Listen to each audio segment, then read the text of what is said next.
Hello, good evening, everybody. Welcome to this series on legends in orthopedics. We are thankful to Alchem for giving us an opportunity to moderate this great legend whom we are going to see in a minute. This legend is none other than Padma Bhushan, Padma Vibhushan, Padma Shri Dr. KHS Sancheti. And today he is going to be asked questions by myself. I'm Dr. Parag Sancheti, who happens to be his son, but actually I'm his student and his fan. And also with me is his grandson and my nephew, Sahil Sangvi. So thank you very much, Alchem, for organizing this series. And let me quickly, introduce the legend for today, who is none other than KHS sir.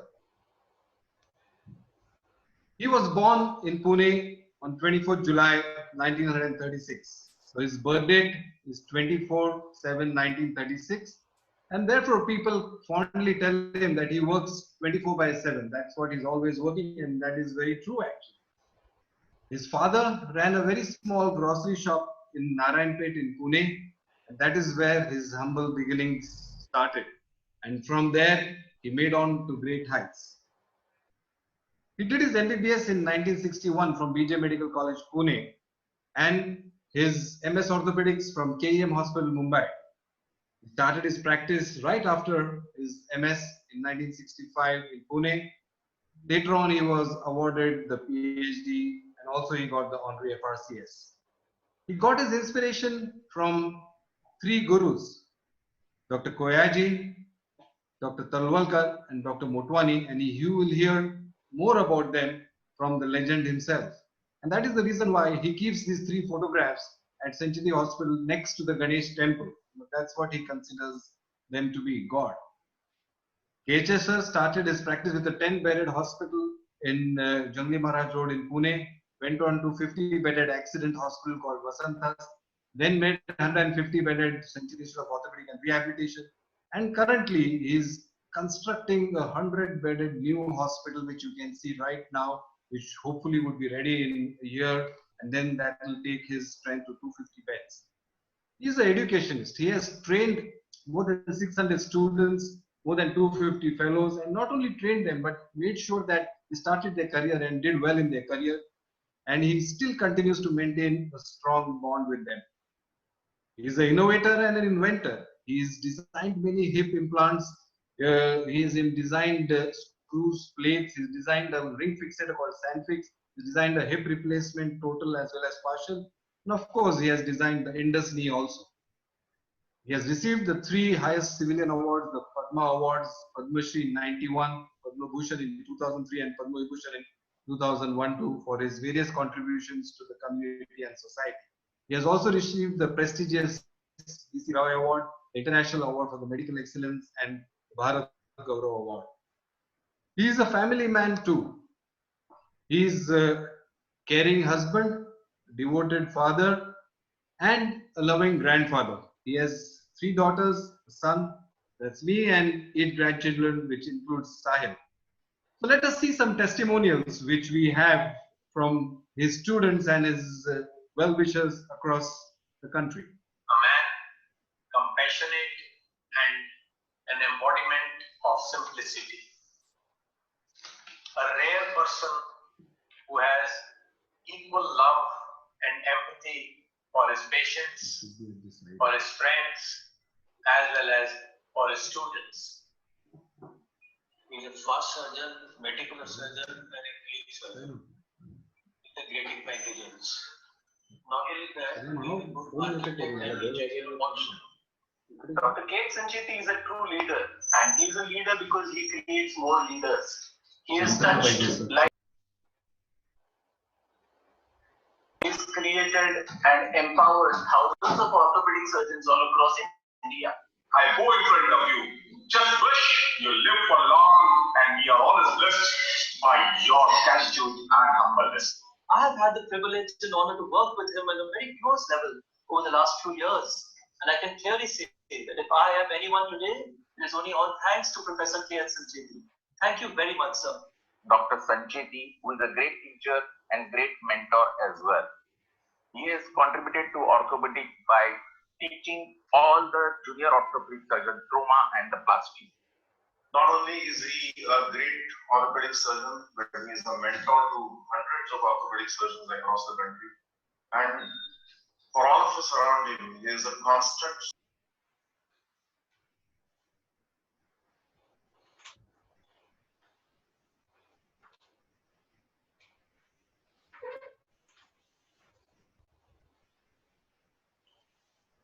in the practice. His words not only help us to solve the complicated surgeries, but also help us to solve complicated issues and matters in our day-to-day lives. We're really grateful to have a guru like Dr. KHS, sir. And we always feel proud to introduce ourselves as one of his students.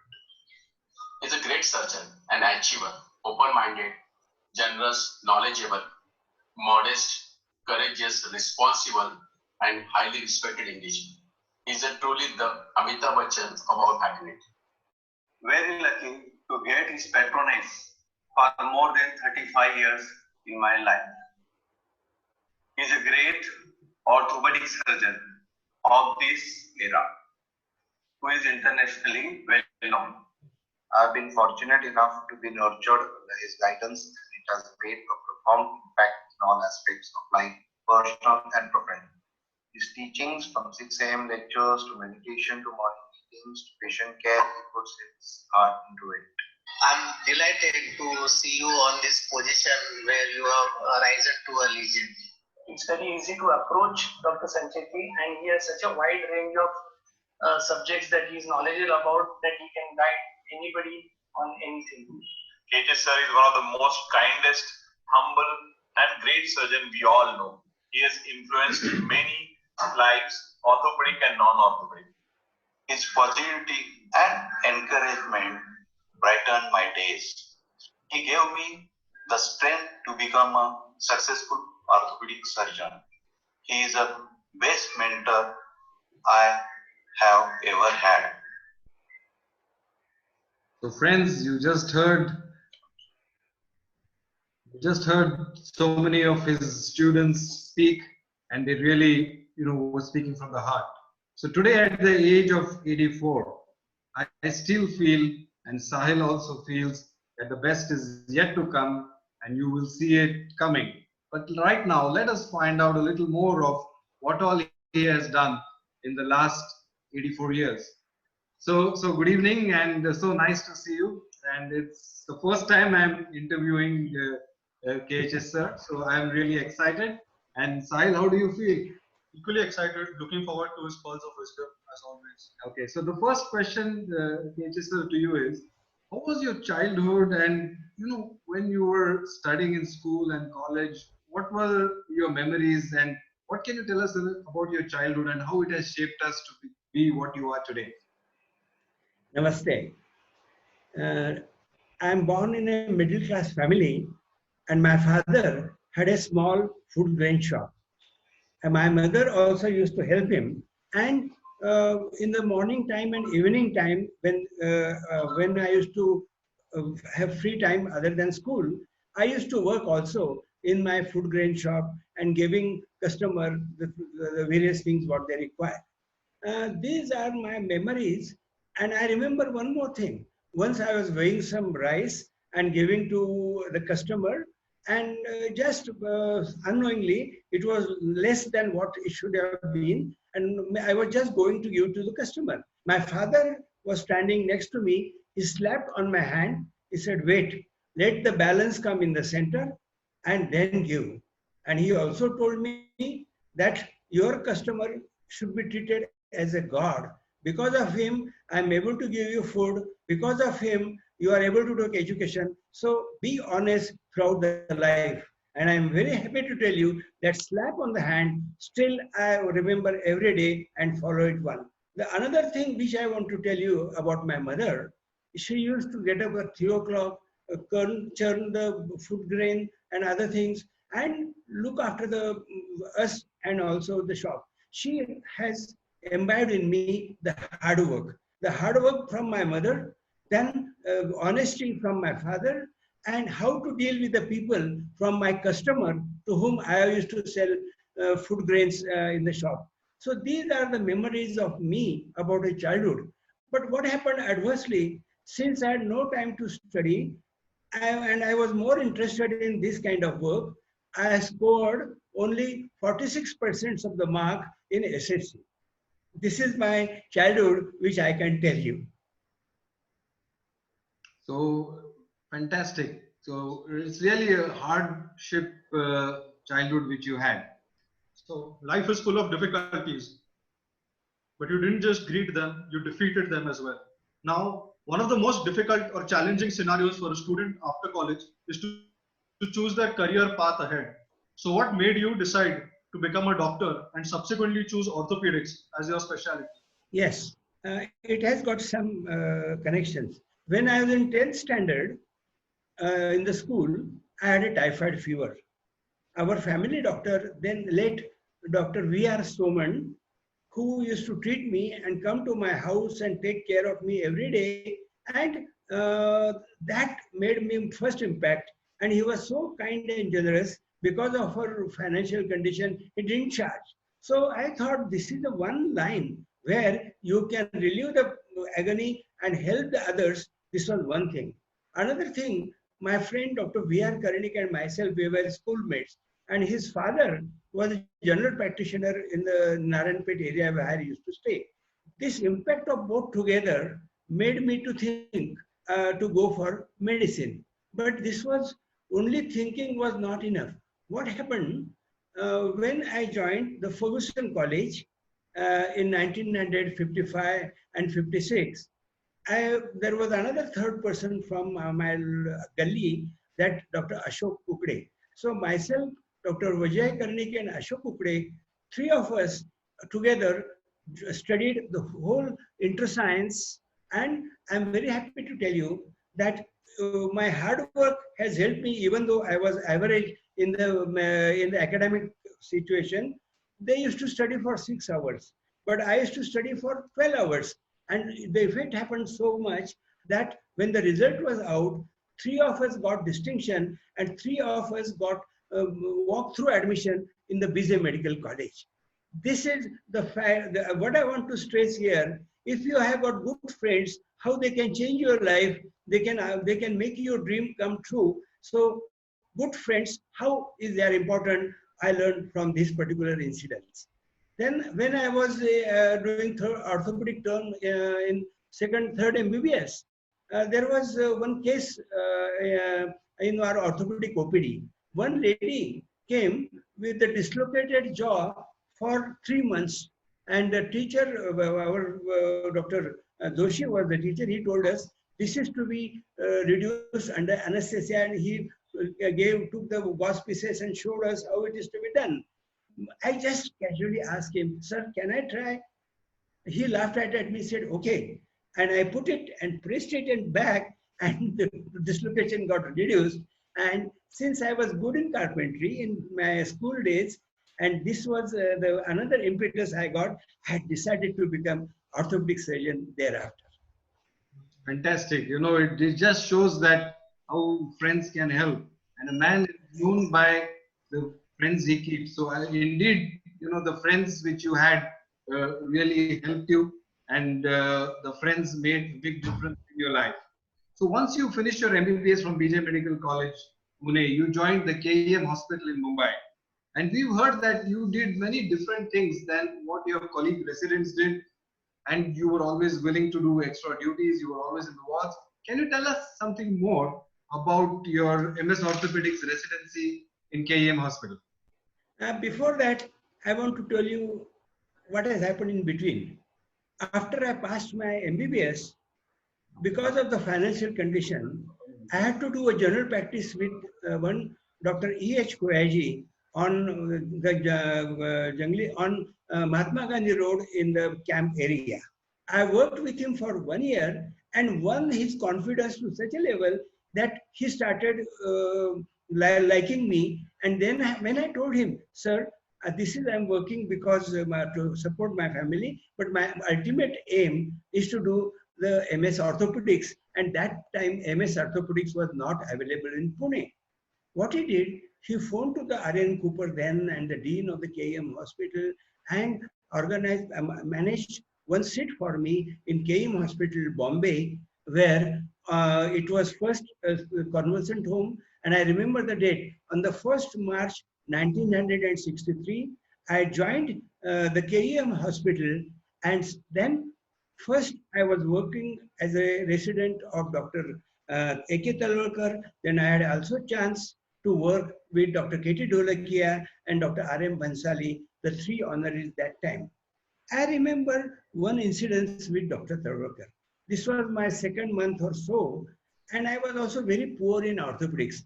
When I was giving him round, and my presentation was not good, or some mistake I made about the different patients telling differently, he was so annoyed that he told me, Sancheti, if you repeat this incident, this situation again, I will throw you out of the window.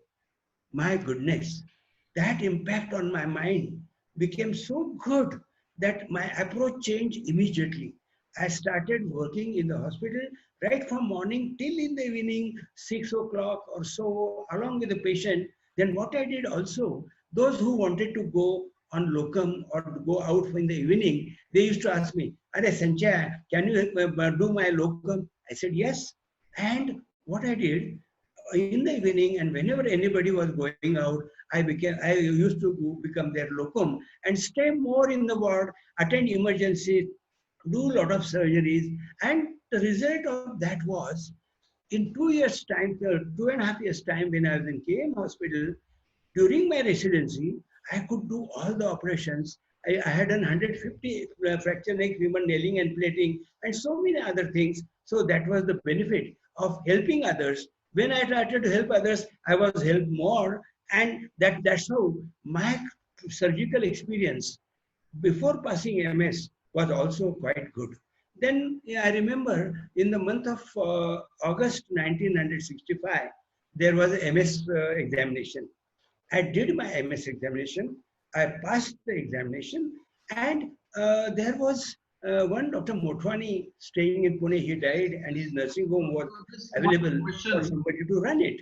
So I met Mrs. Motwani even before my MS orthopedic examination and told her that I want to start in the practice in Pune, even though I was getting honoris post in KM Bombay Hospital, but my Karmabhumi was Pune, and I want to start practice in Pune. Yes. So she listened to me, and she decided to give me the nursing home on rent, and that was 1,200 rupees. 24,000 square feet was the hospital with a lot of equipment, and the great name of Motwani, who was also orthopedic surgeon of Pune.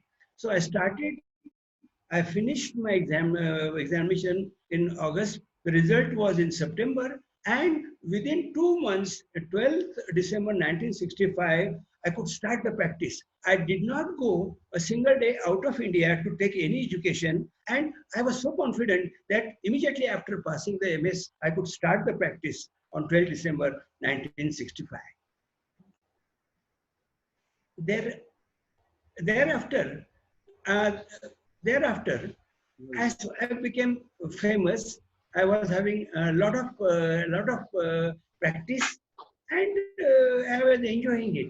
This altogether made me more confident to grow further. Okay. So in the middle of every difficulty lies an opportunity, and you made full use of all those opportunities. Now, yes, even though the current trend is for students to go immediately for fellowships and to go for specialty training, you did not do the same thing. Yes, I was doing all types of surgery. Yes. I was doing pediatric orthopedics, spine, joint, trauma. The question what we are asking is, what is the advice you will give to the new pass outs? Should they do a fellowship somewhere? Should they start their practice immediately? Should they first be general orthopedic surgeons or do super specialty immediately? What would you advise? Yes. First thing, I will give advice. Till your MS, you must work in all branches of orthopedics. That basic knowledge you must have than going for super or subspecialty later on. So do MBBS, then have a practice of traumatology, and then decide to do a post-graduation in any particular line, maybe pediatric, joint replacement, spine, trauma, shoulder, etc., hand, etc., etc. And then, yeah. So it's going on. We are hearing well. Then you can go for your super specialty, go out, work somewhere for 1 year or 2 years. But that time, convert your 24 hours more, work more, study more, get more knowledge, and come back with a full string and confidence to start the subspecialty practice. Fantastic, fantastic. So, you know, what you're trying to say is whenever you finish your MS Orthopedics, whenever you are starting the practice, don't be trying to be an arthroplasty surgeon, arthroscopy surgeon.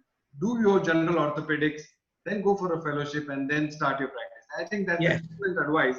The next question we want to ask you is that you started with the 10-bedded hospital and then moved on to a 50-bedded hospital. So what were the difficulties you faced when you were trying to make an institute, and was finance ever a problem for you to start a 100-bedded hospital? How did you manage that? Right. In Motwani nursing home, when it was a rented place, there were only 10 beds. Then, with the help of my friends, I purchased one plot in the Thube Park area near about that hospital, and then started doing hospital. To start with, it was about 20 beds, then 25 beds, and then it became a 50-bedded orthopedic hospital. There was one particular nature of mine is I will, whenever I meet anybody, I will make friendship, I will keep contact. Similarly, the Dean of the Bizay Medical College, I remember the name, Dr. G.S. Mutalik, I went and talked to him, sir, I got 58-bedded hospital and I want to grow further. So he gave me advice that since you have made a 50-bedded hospital, you must also grow further. And I remember one incident of 1910 or 20, when Senapati Bapat went to Dr. Bal Gangadhar Tilak. They used to call Tatya, I want to join Satyagraha movement. Bal Gangadhar Tilak told him, Dada, you are more than 70. You can't see beyond 20 feet. And why you want to join the Satyagraha movement? He said, very important answer he gave, which again made a very good impact on my life. He told Bal Gangadhar Tilak, yes, I understand. I can see only 20 feet. But when I travel 20 feet, I can see 20 feet further. Then again 20 feet further. This kind of approach I followed. After doing small hospital, I went on doing a bigger hospital, and I was looking forward to go further and further. Excellent. You know, that shows that, you know, and in the past I've asked you, what is your vision? And you always answered me that I have no vision. I take one step at a time. I move on. So I think that's fantastic. It's good to have a vision, but then you should be guided by day-to-day realities, where you are and what you are doing. I'm very intrigued to know that, you know, you started the MS Orthopedic course and then you started the physiotherapy college. And, you know, what made you start the MS Orthopedic course? And can you tell us that recently there was, you know, one experience which you had in Mantralaya about 6 months ago? Yes. Also, tell us about the MS Orthopedic course. Yes. What made you start? Yes.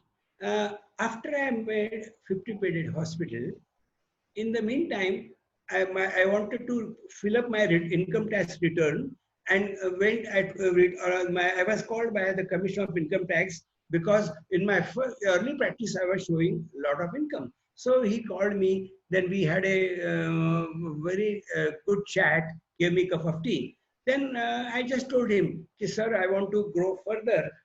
He advised me one thing, you know, this was year 1970 onwards, when Morarji Desai was, I think, first Chief Minister of Bombay and then Prime Minister.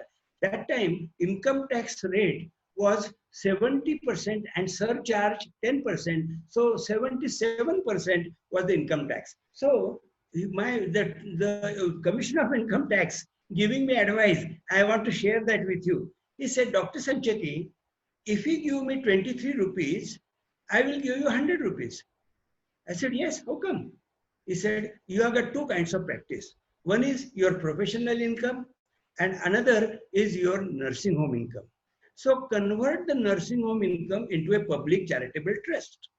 For public charitable trust, for medical education and for religion purposes and relief of poverty, there is no income tax. So whatever 77 rupees you are giving me today, you can keep in the nursing home, you grow and grow. I still remember this thing. I made a public charitable trust, and this was 1972. I made a trust, and then there was adjacent land belonging to Agriculture College, Government of Maharashtra.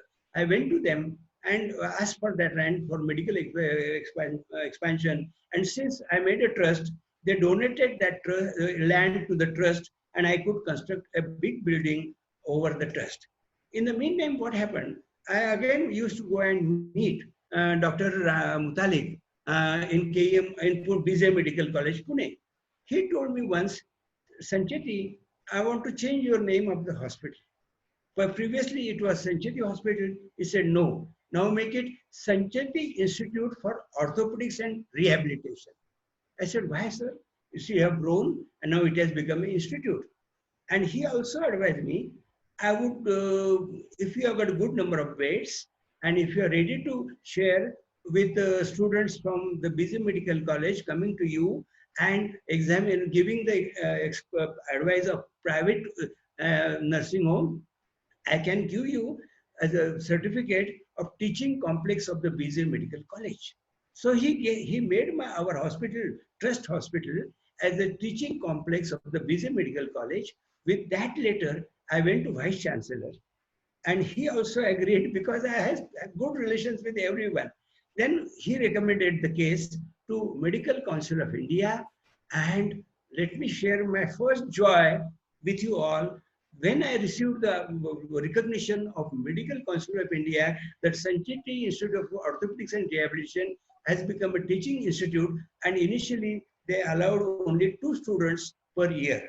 Then it went on growing, and I am happy to tell you, today we are admitting 20 students per year of MS Orthopedics, and I would be the first private hospital being recognized in the India that I could say. This is the story how I could go up to the MS Orthopedics. Then what happened? Always I used to think what I can do further, And when I found the results of my surgery can be better with a good physiotherapy. And then I thought, let me go for the physiotherapy college. I went, saw the concerned people, went to the government and asked them, there is a lot of patients, there is a good experience your student will get if our hospital is recognized for physiotherapy. And then I convinced them, and they recognized our hospital for physiotherapy graduate and physiotherapy postgraduate. And that time only there were 3 colleges in Maharashtra, one Nair Hospital, KM Hospital, and one hospital in Nagpur. Then ours was the 4th hospital and private first hospital to start the physiotherapy college. And believe me, that has improved the quality of my patients, and that added further to my success. Fantastic. So this shows that you don't have to be great to start, but you have to start somewhere to be great. Now, many times while working with you in the OPD, I've realized that how easily you become one with the patient. Most of the times the patient even touches your feet before they leave. And after you leave the room, they say, we don't know what sir told us, but we're feeling fine now. All our worries have gone away. So how do you manage to do this magic, and how do you win over the patient? Yes, it goes back my working in the KM hospital as a resident doctor. Since I was more in the working in the wards, which I will suggest to all my students that spend more time in the wards, what happened? That time I used to talk with the patient along with the patient's relative, and usually my nature of talking and humility makes me one with them very soon. I remember before I left KM Hospital, Bombay, in the last 3-4 months, I had seen some of the patients in the OPD of KM Hospital, Bombay. Then I came to Pune and started practice in Pune. And for 3 to 4 months, my follow-up patient used to come from Bombay to Pune and get treated by me and get satisfied. You know, as a doctor, you have to create very good relationship with the patient so that they can open up and they should start feeling he's my doctor. For that, my humility, getting approach to the patient, wishing, when I go to the consulting room, the patient is already there, and then I enter. Then I give them first good smile, and after giving a good smile, ask how are you, etc. Then a patient, even though the resident doctor is telling me the history, I will ask patient to talk and let the patient talk. You listen, because second important point which I learned in the OPD and is important, give listening to your patient. Don't, if he's talking nonsense, stop it. But if he's giving you good history, good information, spend time and listen it carefully. This was my second point. Third, my clinical acumen would give always a very correct clinical diagnosis. And after I examining him, then one more thing I want to tell everyone, which I do, I would tell the patient, well, you have got, your knee is giving trouble, which is because of the aging process, and everyone gets this sometime or other. And to treat this, you have to do some medicines, some exercises, etc., etc. Why I tell this? Because every patient, when they go home, the relatives ask him, "Arey, doctor ne kya bataya aapko? Doctor ne kya bataya?" Unless you explain this to the patient, they will say, "हाँ रे, हम doctor के पास गए थे, लेकिन कुछ ख्याल में नहीं क्या बताया." But by telling them, they used to tell my doctor. So I learned the title, one more title, by treating good patients OPD, my doctor. And once you become my doctor, then that means you are doing very well in the OPD, and that is the source of patient to get you in the theater for surgery and etc.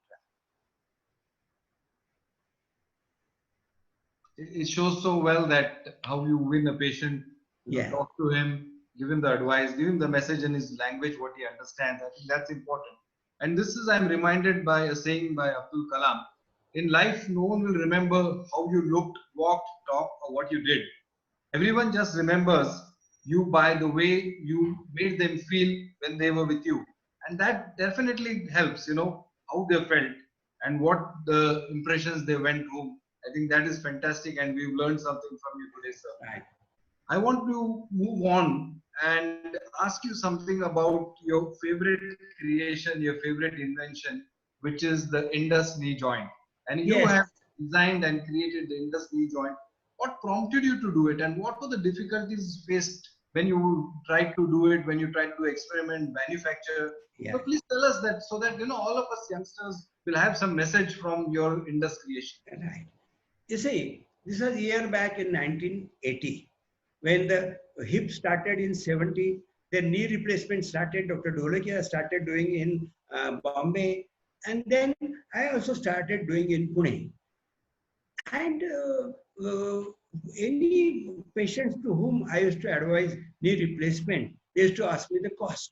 And when the cost of the implant was so heavy that out of the 10 patients, 7 will run away and only 3 rich people can come for surgery. So my first thing was, I have got one innovative mind, and that trigger was getting triggered by this one. Second thing, to whom when I used to advise patient, they say, "Can we sit cross-legged?" To say no. So this was another thing, that can we design something to give cross-legged, give that movement to the patient.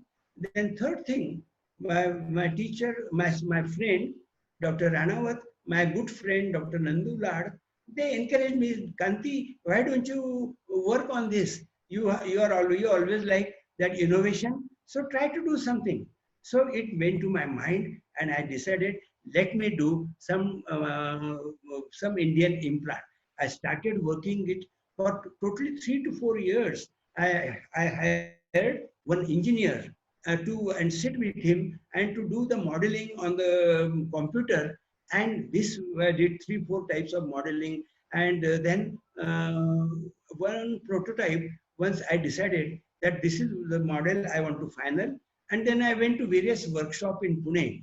Pune being an industrial hub, I thought a lot of people are there. They can manufacture my requirement of 100, 200 knees, because unless I try, I cannot give order for big number. And what they wanted to do, they said, doctor, unless the order is for 1,000 and more, we cannot entertain, because our time requirement doesn't suit the working for a small quantity. So when I got similar answer from different people, I thought what I should do now. In our hospital, there was a basement. And I said, let me buy this equipment myself. So 5-axis CNC machine, turning center, polishing people, then packing and vacuum making, all equipment I purchased. And I am very happy to tell you, in the basement of our hospital, I manufactured the first implant, that is knee. And then I sent it for testing to various government agencies in Calcutta, CGCRI and Bombay. And then after it, all reports were good, then I started clinical trials. I remember the first patient, Attamma, in 2005 or so, that I did that surgery, and she was so happy. And later on, I made surgery to so many people.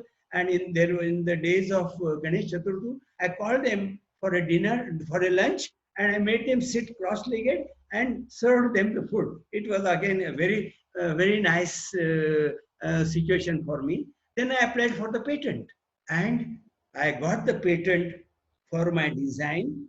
It took 3 months. It was sent to all over the world for any comment, and then I got to present. I have got the patent, and then I thought it requires to be manufactured on a bigger ground. Then I have sold the patent and my equipment to Medicines, Dr. Sent to another company, and they took over, and it is now manufactured and being sold all over India and other countries. Fantastic. So in this journey of making the Indus knee joint, Dr. Lad had a lot of contribution, Dr. Nandu Lad. So what was Dr. Nandu Lad's contribution in, when you were making the Indus knee? I have heard always you saying that Dr. Lad has helped you a lot. Yes. Dr. Lad is one person, very generous, very kind-hearted. When I used to go to him with a wooden model, I'll keep it here. Arey Nandu, I have developed this. He will study, he will tell me, he will give out of guidance. And in the initial period, he himself did a lot of trials. And when it was approved by the government, we wanted to have camps all over India and outside India. He used to come with me, and both of us used to do the surgery and teach the people how to do Indus knee. That is a big contribution I had to me for my very, very close friend, Dr. Nandu Lad, and I cannot forget him when I am doing this work. Amazing. So this shows us that innovation is something that everybody has seen, but thinking what nobody has thought. Now, I remember one incident particularly when I was in the 12th standard, and I was confused whether to do engineering or to do medicine. And you gave me a very simple piece of advice. You said, no matter which field you choose, always bring about some change in that field. Now, looking back, you've been a trendsetter in orthopedics. You won the Padma Shri, the Padma Bhushan, and the Padma Vibhushan, along with the BC Roy Award. So, to what attributes would you contribute these awards to? Right. I take you back. Certain my qualities of helping others, doing something out of the four walls of the hospital is my first thing. What I did that time in my early practice, the 1965, 67, 70, 75, the polio was rampant. And so many patients from villages were unable to come to show us, and there were so many residual cases also. So what I thought, if they cannot come to me, I should go to their doorstep. So I, along with the residents, used to go every Saturday, Sunday, various places in Maharashtra, even Madhya Pradesh, part of the Karnataka, and conduct camps there, catch hold of some local organization, publicize their name more than my name, and do the camps. And those cases which require surgery, and then I used to get them to Pune and do the surgery free of charge. This went on for 20, 30 years. I conducted more than 350 camps, and that was, the people liked it, that everywhere I go and make the new friends, tell them how to do.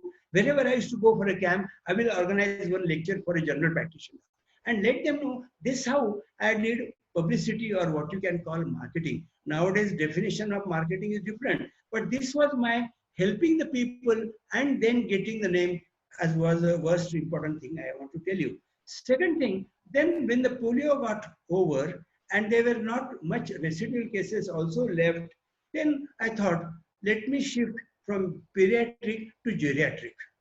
And then I concentrated on geriatric, started conducting camps for the geriatric people, and that was one of the another intuition for me, a reason for me to develop the industry so that I can give them at cheaper rate.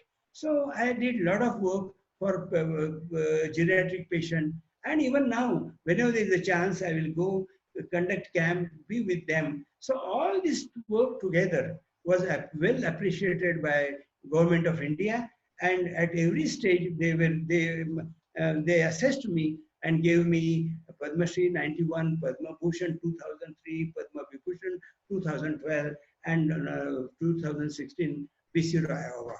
This is the history of all awards which I got, in addition to so many awards by university and other things. Fantastic. They say that dreams are not what you see while sleeping. They are something that doesn't let you sleep. And you are really a testimony to that. Once you dream something, you will keep thinking about it. And one thing what I've seen is always you go in the depth of things. That's what your nature is, and that is something fantastic. Once you take something to your mind, you will go behind it, yeah, and then you achieve it. Now, just shifting gears, I just want to move to your family life.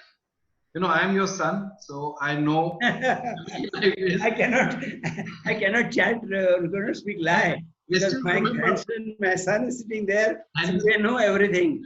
I remember one incident when I was in 8th standard, and we had some guests who came home. And those guests, they asked, "Oh, your son is looking nice, and which standard is he studying?" And my father tells me, "Oh, Parag, please tell them what standard you are studying." Because my father didn't even know what standard I was studying in 8th standard. But he was a very beautiful father, devoted father. In my 12th standard, he gave me a lot of time and made sure that I was on the right track.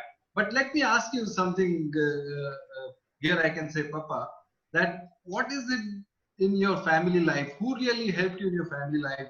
What does family mean to you? Can you please elaborate on this? See, I got married after MBBS when I was doing general practice with Dr. H. Koyaji, that is 61, 62. And when I went to Bombay for doing MS Orthopedics, my wife, even though she has done honors in BA, graduate, she also joined me on my request to do a nursing course in Bombay. So in KM Hospital, she was doing a nursing course and I was doing MS Orthopedics. Then, because I knew that when I will start a hospital, I will need some help from the house and we will be together. That was another intention. So I gave her a nursing course. After I came back to Pune, and when I started the hospital, Motwani's hospital, she used to come and work there. Both of you used to assist me. I remember one incident. One of the patients needed bedpan. So she, with her own hand, gave bedpan to that lady patient and did not feel ashamed to do that kind of work. That kind of wife for me is so, I'm so happy that more than 50% of my success I will owe to her. For one, this is one reason, and another more important reason I want to tell you. I was a son of a poor father. My father was very average. So I was humble all the time, and I would not show off this and that. But my children are not the children of poor father now. Then why they are humble, good, listening, respecting others, touching their feet when required, etc. Why? This is all because of my wife. She gave them such a good culture. Even though we had a car, she will send them to the to outside in a public transport. My house also, she did not decorate it well because she told me, we used to call Papa and Mummy each other. She said, Papa, I don't want to decorate house and give them impact on them. Let them have middle class culture. That is called culture, where one always cares for other.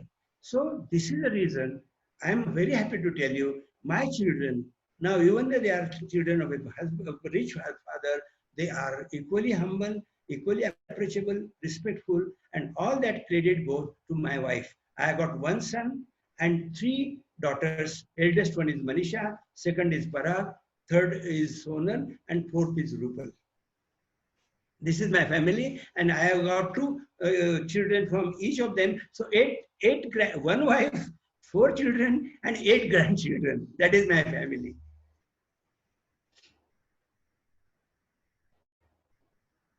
So fantastic. So everybody always says that, you know, behind every successful man stands a woman, and in your case, it is really true. And that woman has really shaped your life and helped you. And I can tell you, I hope, my father, you don't listen, but I really owe a lot to my mother, who has helped us, you know, grow up and imbibe such values and culture in us. So thank you, Mummy, but thank you, Papa, also. So let us move on in the discussion. And you know, today you have me helping you in the hospital. You have your daughter helping in the hospital. You have your grandson Sahil helping in the hospital. So is it always necessary that we should have a legacy? Is it necessary that always your children should become doctors and help you and continue the legacy? Or is there any other way which we can take the legacy forward? Is it necessary that your own children should follow the medical profession or not?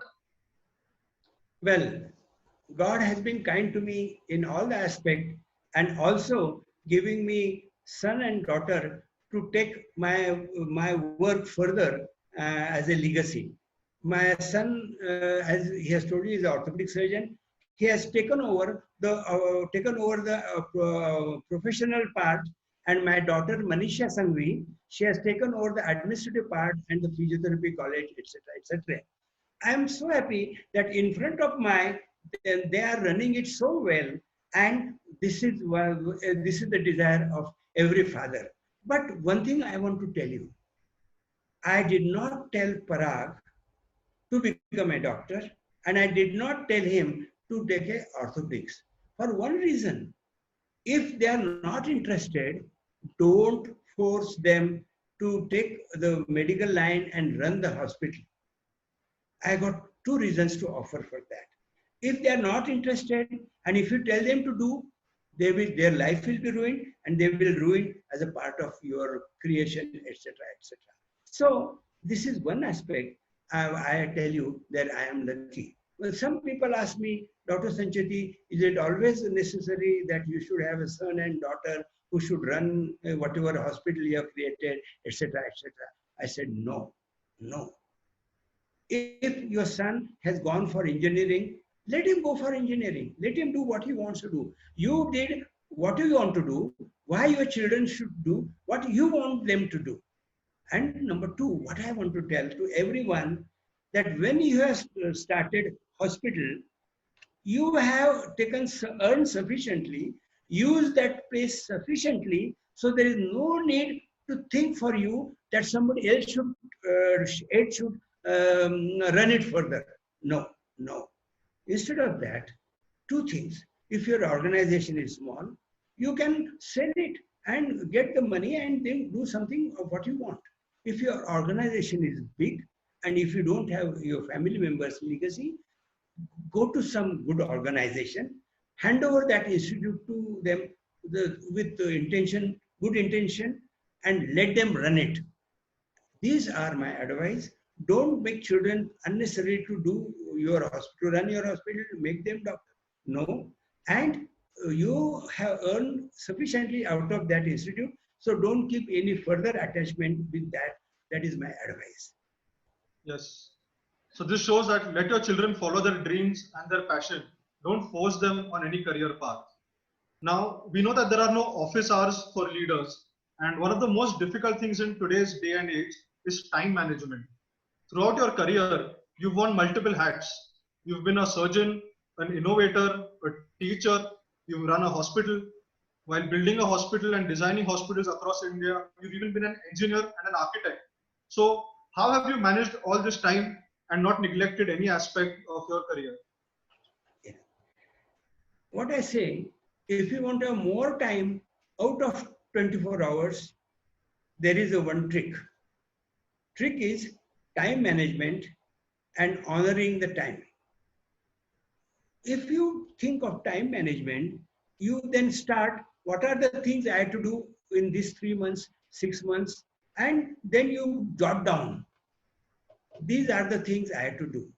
And then you find out how much time I will require for this job, how much time I will require for this.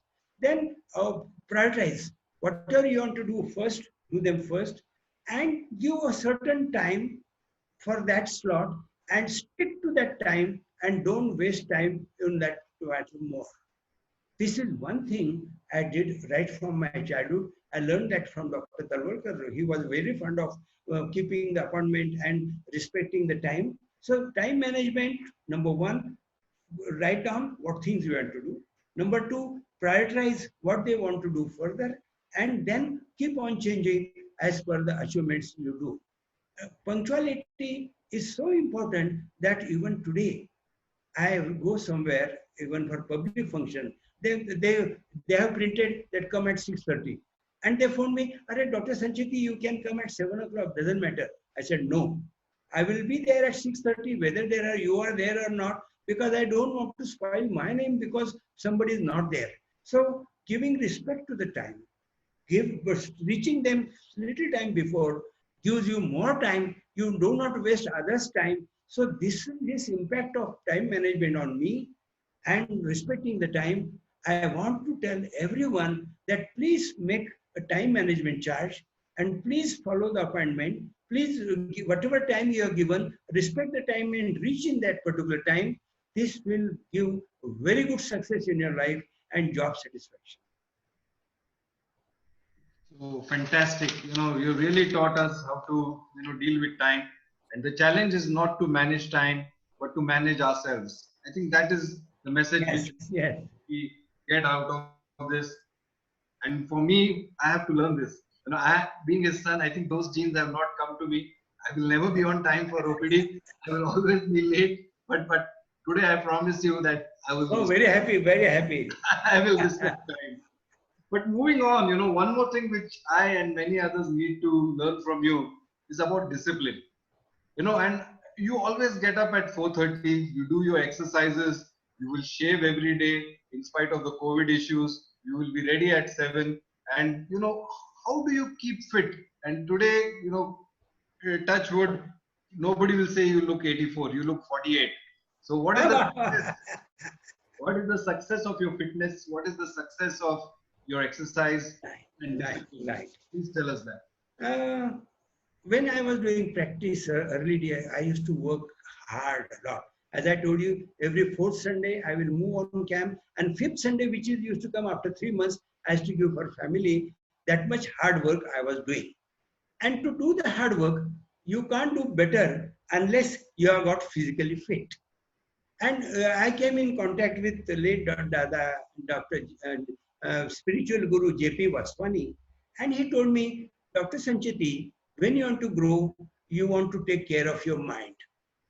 And he also told me one more thing. that your body is governed by the mind. For both reasons, mind is important and body and mind should be treated equally well. So that went on my head. And Parag, nowadays I even get up at 4 o'clock. Even I will get up at 4 o'clock. Every day I will do physical exercises for an hour and a half, where I give physical exercises for strength, endurance, flexibility, and joint movement. All the joints in the body, I will move every day 20 times and keep them fit. This is one. Then 1 hour later on, 1 hour further, I do 25 minutes pranayam. Bhastrika, Anulom, Vilom, Kapalabhati, Brahmari. You know, they are, once you get into it, you get addicted to that. You feel like doing it twice, thrice. So that is, and they give really good inner peace, which I experience. Third is dhyan. I'm very fond of dhyan, of vipassana, which I do. The basic principle of dhyan is your mind is always diverting here and there.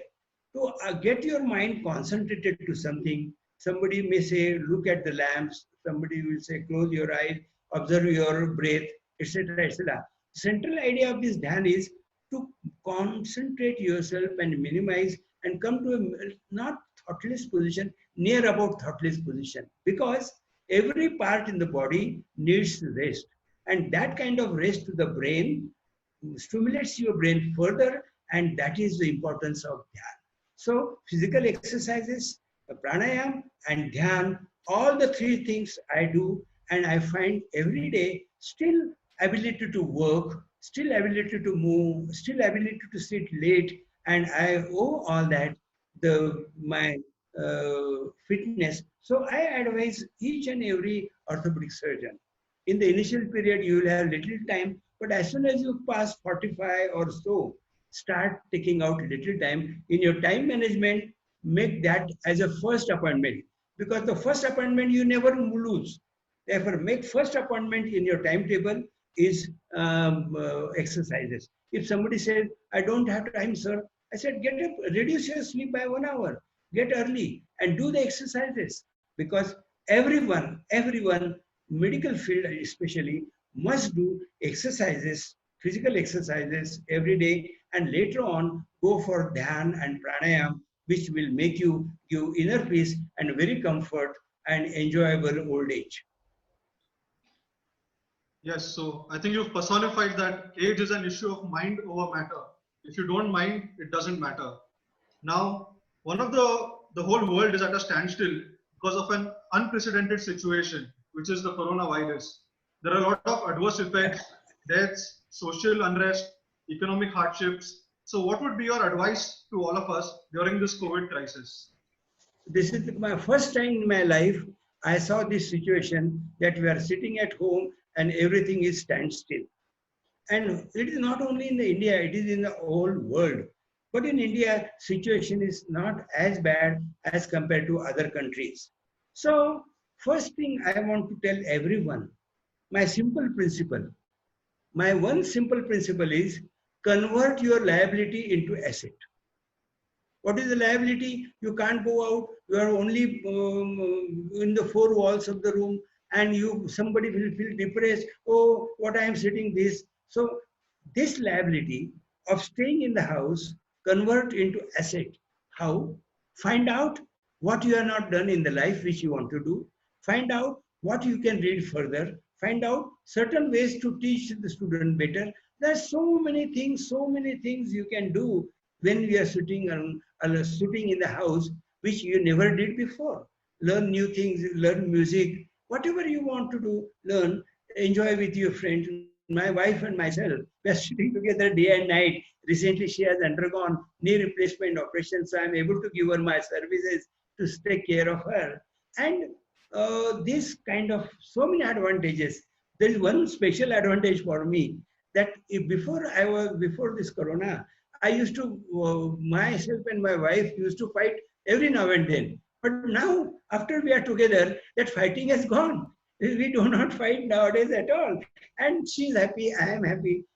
And children are there, they come in between. And I'm able to do homework, housework. and then look after her. So like this, the time should not be a botheration. Number two, what is going to happen with this corona? How long it is going to last? What is kind of the virus it is? Whether it is a man-made virus or otherwise. Lots of rumors are there. Lots of theories are there.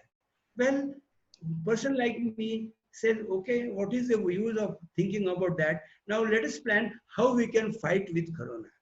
The social distance, staying at house, gradually finding out which are the hotspots, restrict the activity in the hotspot, the area which are having no hotspots or not, gradually open them up, and certain people who are away from the house, let the government arrange to go them to their place. These things can be done at the present. But in long term, don't take it as a bad thing. Take it that something happens for the good. Perhaps the economy has gone down, but the life will change, the type of business will change, the type of behavior will change, and ultimately it will be at good. So I am not worried. I will keep the social distance. First time I come out of my house for last about 5 weeks, and everyone should follow it, and we will be able to fight well with the corona. So let us keep this in mind and go ahead. Fantastic. Convert liability into asset. Yes. That's really something which you have taught us today. The liability is the coronavirus, but the asset is something which we can, do what you have told us. And I've always been saying to many people that, I cannot do this because of lack of time. I cannot do that because of lack of time. But now I have all the time. And if I still cannot be fit, if I still cannot do exercises, then it was not a question of lack of time. It was a question of lack of discipline. So friends, if you wanted to do something and you didn't have time and you've not been able to do it during this coronavirus, it's not time, it's something else. So we need to really introspect ourselves that what that thing is and correct it. Because as KHS sir said, this coronavirus is going to start a new normal. Things are going to change. Our practices are going to change in a big way. Economics is going to take a big impact. But if that one mantra you take from KHS sir, convert liability into asset, you will be a winner and you will come out a winner of this crisis. It's already 6:30, but there are many more questions, but we need to move on. I just want to ask you before we close one question, and that question is, what is that message or messages you want to give all of us today? We have more than 6,000 viewers, I am told. What is that one message you want to give, or two messages or three messages you want to give all of us today with your 84 years of experience and 54 years of legacy? Right. The first message, the situation that I had excellent cultural values imbibed in me from my parents. Because of that, when I was working, I developed a lot of other thoughts in my mind, which I thought I could share with you. The first and foremost thing that everybody, especially doctors, should be very humble. Unless you are humble, you cannot approach the patients well. I can tell you a couple of times. Now, there was some work of mine in Sachivalaya, and the minister called me in the morning at about 10 o'clock. So I went there 10 minutes before, and 10, 12, 14, 16, up to 6 o'clock, he did not come back. I was sitting there.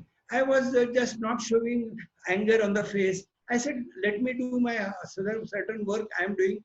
Let him, even though he has not come, he will notice that Dr. Sanchiti came and waited for so many hours. So my humbleness proved that whatever certificate I wanted from him, next day, he himself posted me and phoned me, Dr. Sanchiti, whatever work you have come, I have done it, and you don't worry now, and sorry, I was not able to see you that day. I said, no, thank you, sir. So there are so many incidences in my life that the humbleness has helped me. And number two, humbleness did not allow my success to go to my head. People, when they met me, they said, Dr. Sanchiti, you are such a big man. well decorated with all Padma awards, and how easily you can talk to us. I can, if I meet somebody, I will put my hand on their shoulder, show the intimacy. Even in the canteen, even today, any ward boy is taking food, I will sit next to him and ask for something and discuss with him, take tea with him. So that gives more attachment. My staff in the hospital is working so well and so attached that I contribute to the humbleness which again I imbibed from my father. Number two is honesty. You see, there is a bad name for the medical line because of certain things. But people understand who is good, who is honest, and who is not honest. And when they understand you are honest, they put a lot of faith in you, and that will be the best way to grow your practice. Another thing is that suppose you do certain dishonest, you may have ditched him, but you cannot ditch your conscience. You can't be comfortable. So my advice to my brother is, my sister is, remain honest. Money, what you are going to earn is due to what is in your nasheeb, you will earn that. And believe me, now I am making will. Whatever extra I have got, I am going to distribute. So even though you do not earn more, but you earn sufficiently to live a good life, have a good house, have a good car, good servant, etc., good status, is more than enough as far as the money earning is concerned. Therefore, don't sell your conscience and don't be dishonest to a patient. Third is gratitude. I remember two incidences. One incident, when I was in school, my teacher taught me geography, and later on he came to me for treatment. He had some fracture, etc.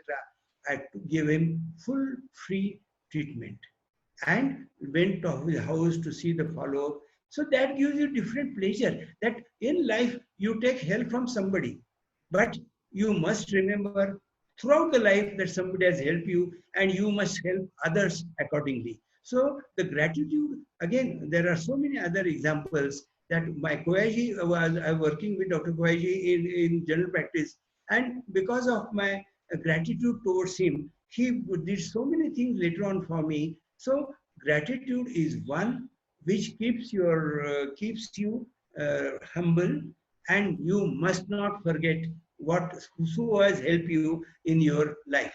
A third is give, help, support. J.P. Vaswani taught me two things: give and forgive. Give means what? You have got a good knowledge, you are a good teacher.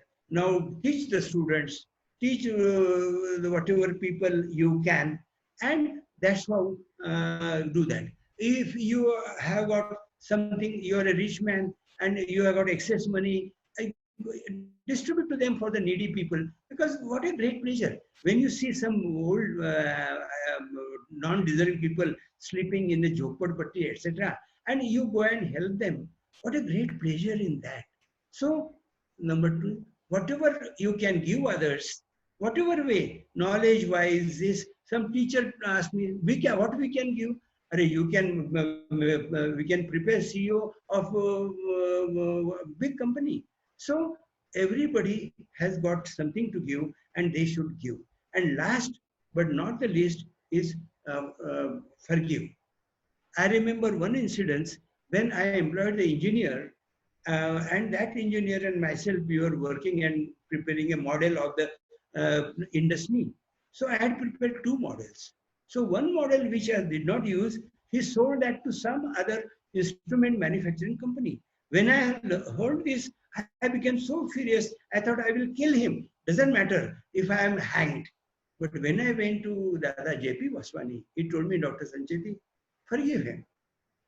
There is no point keeping grudge against him, because you will spoil your health unnecessarily.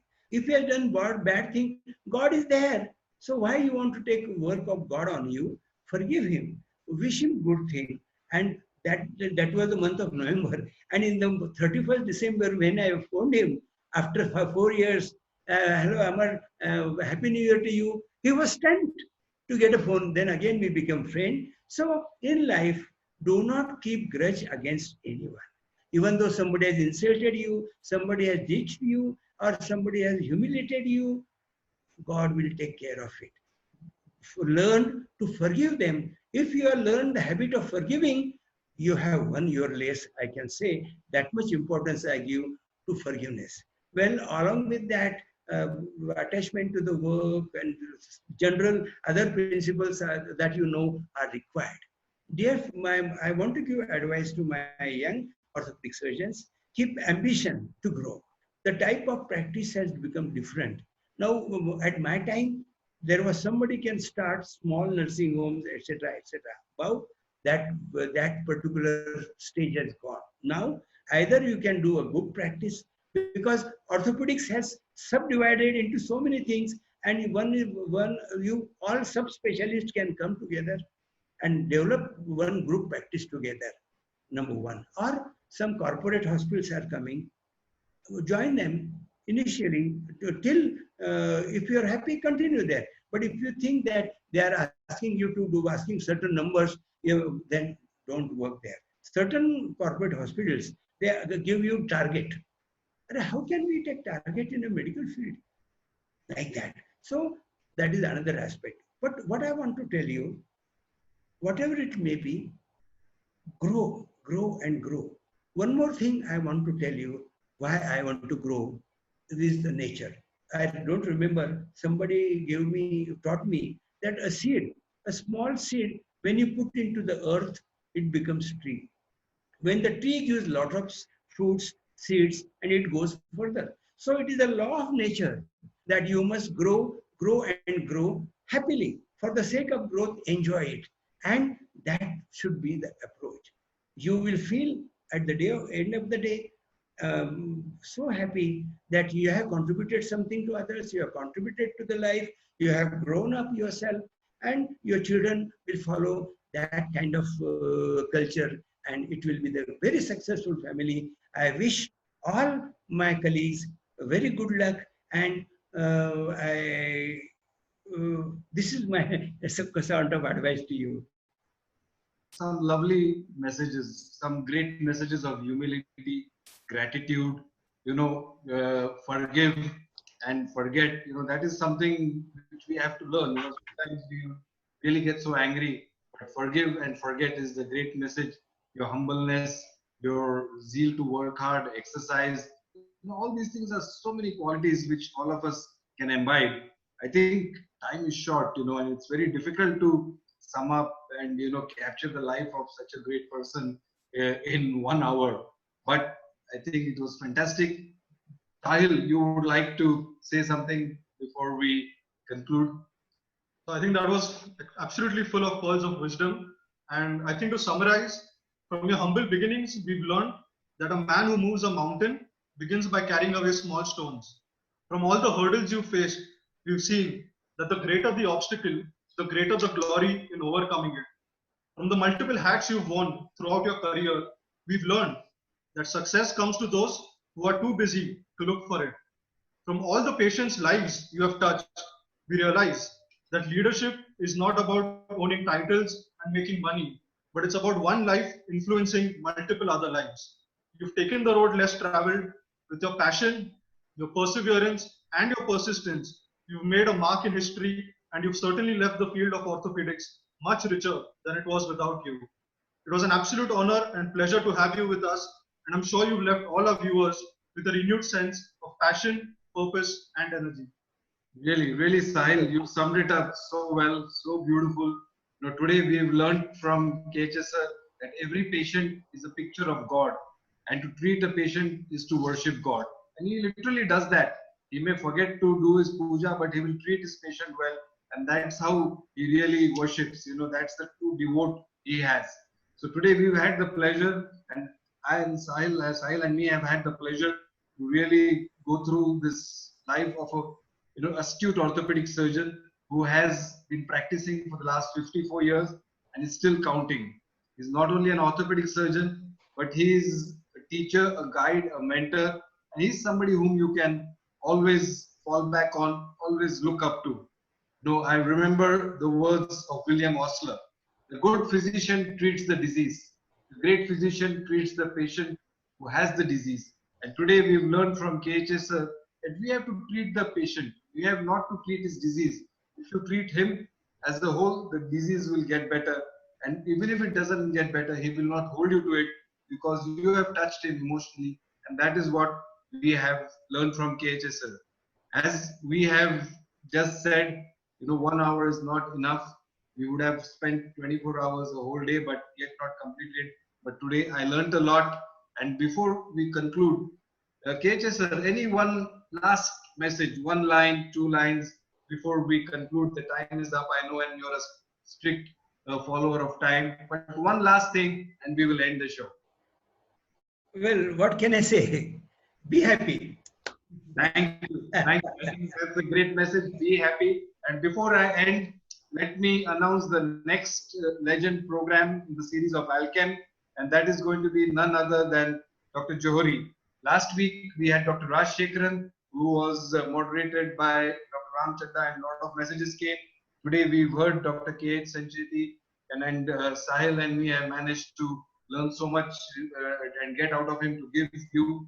But after 1 week, we will have Dr. Johari, who will be interviewed and moderated by his daughter, Dr. Ratna Maheshwari. And this program will be on 3rd of May. So stay tuned in. I will be very eager to watch this program, and I will be also tuning in. And Dr. Raj Shekharan, we also enjoyed your program last week. Ram, you did a great job. Sahil, I think today we are going back richer. We are getting new family values to add to what we already knew. But thank you everybody, and thank you, Alchem. Thank you, Alchem. Thank you, Alchem.